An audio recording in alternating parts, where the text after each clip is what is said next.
Hello everyone, welcome to our channel Isc Steno. We are starting the passage at speed of 100 word per minute. Start.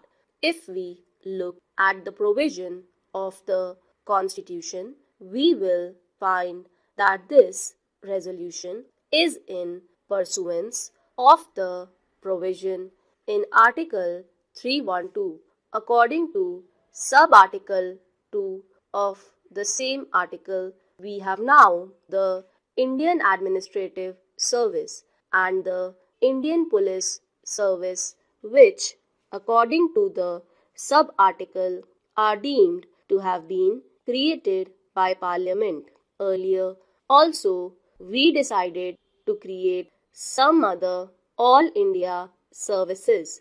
The reasons for the creation of these services have been given by the Honorable Minister and I entirely agree to them. One other aspect of this question I want to place before this House, and that is that the scale of pay and the prospects in the All India services will be better than those in the state services, that there will be a wider field of selection, and that the conditions of service and the scale of pay will attract better persons.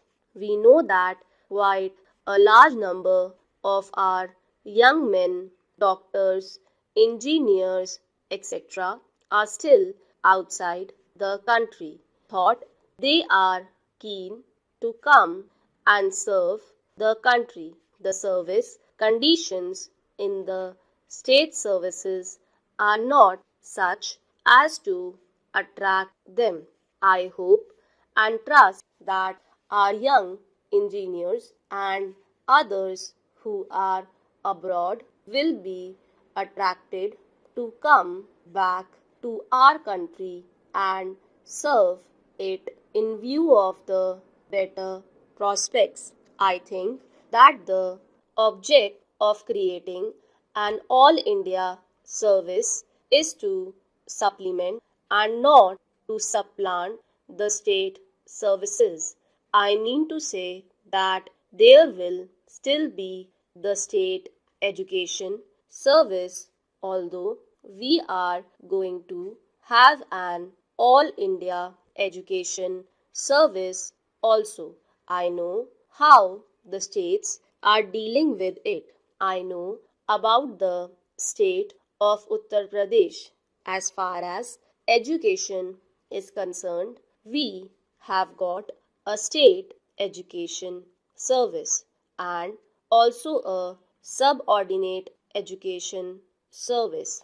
In the state service, there is class 1 and class 2. There is no direct recruitment to class 1 services generally. Therefore, when we are going to create an All India service, I think the first question which will come up before the government will be as to which of the personnel of the state services are fit enough to be absorbed in the All India service. I find that the Honorable Minister had suggested that there might be a proportion of 33% reserved for promotion.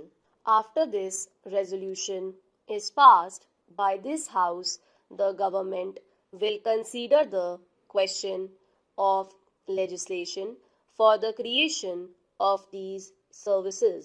I read the provision in Article 312 and I know that the creation of these services is possible only by a law, that we have got to bring forward a bill and pass it into law.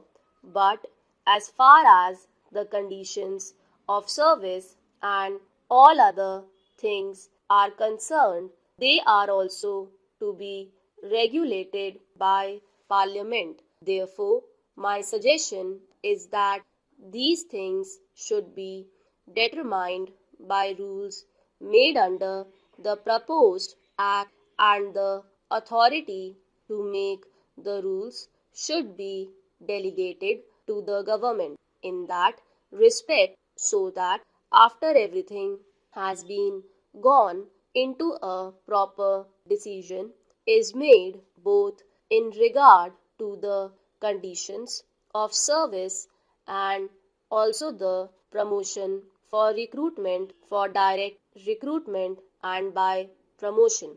I have seen executive officers working in the states drawn both from the IAS and the Provincial Executive Service.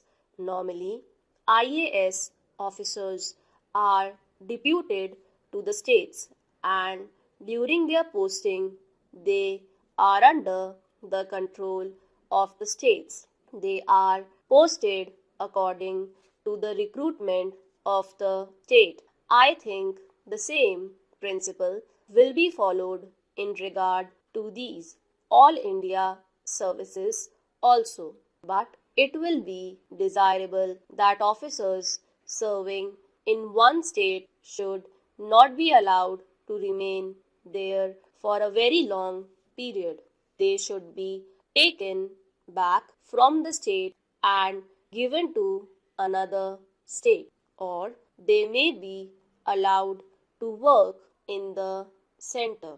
But as far as the administrative control of these officers is concerned, that will be with the states. But at the same time, because they are all India officers, all disciplinary proceedings and action taken in consequence thereof is to be taken by the central government in consultation with the Union Public Service Commission. There is one thing more, and that is this: although these officers will be serving in the states and will really to a certain extent replace the present state officers, still I feel that additional expenditure on administration will be necessary. To think that it will not involve any additional expenditure is, I think, not a correct notion. The finances of the states being what they are, all the elastic resources are with us at the center. It is not possible for the states to bear any further burden. If any additional expenditure is involved in the creation of these services, that burden must be borne by the center and not transferred to the states, because this expenditure is on central services. Stop.